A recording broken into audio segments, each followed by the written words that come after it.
ભાજપ પ્રદેશ અધ્યક્ષ અને નવસારીના સાંસદ સી.આર. પાટીલના જન્મદિને તેમને શુભેચ્છાઓ પાઠવવા મોટી સંખ્યામાં સામાજિક અગ્રણીઓ, ઉદ્યોગપતિઓ અને કાર્યકરો ઉમટી પડ્યા હતા.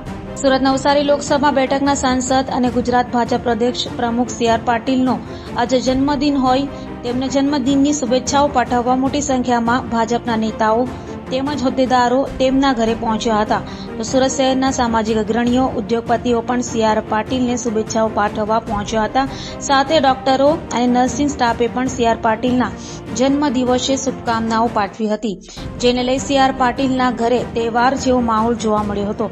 સુરત મનપાના હોદ્દેદારો, ધારાસભ્યો સહિતનાઓ સી.આર. પાટીલના ઘરે પહોંચ્યા હતા. આજે જન્મદિવસ નિમિત્તે ઘણા બધા કાર્યક્રમોના આયોજન દ્વારા આદરણીય પ્રધાનમંત્રી મોદી સાહેબના માર્ગદર્શનથી જન્મદિવસને લોકસેવાની પ્રવૃત્તિ દ્વારા ઉજવવો જોઈએ. મેં એક કાર્યક્રમ લિંબાયત વિધાનસભામાં કર્યો, ત્યાં લગભગ 3500 યુનિટ બ્લડ ત્યાં એકત્ર થયું છે. બધા જ અલગ અલગ આરોગ્ય માટેના કેમ્પો ત્યાં કર્યા છે, ચશ્મા શિબિર કરી છે. લગભગ કુલ મળીને 20,000 લોકોએ ત્યાં ભાગ લીધો હતો. આજે ઉધના વિધાનસભામાં પણ લગભગ 1500 યુનિટનું ટાર્ગેટ છે.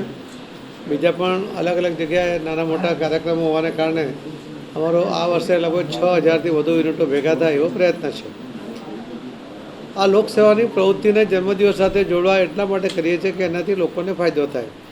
સુરત શહેરની જે રક્તની જરૂરિયાત છે એ સુરતમાંથી જ પૂરી થાય અને કદાચ બહારના લોકોને પણ જરૂર પડે તો અહીંયાથી આપી શકાય એ પ્રકારના બ્લડ કેમ્પો અહીંયા યોજાય છે.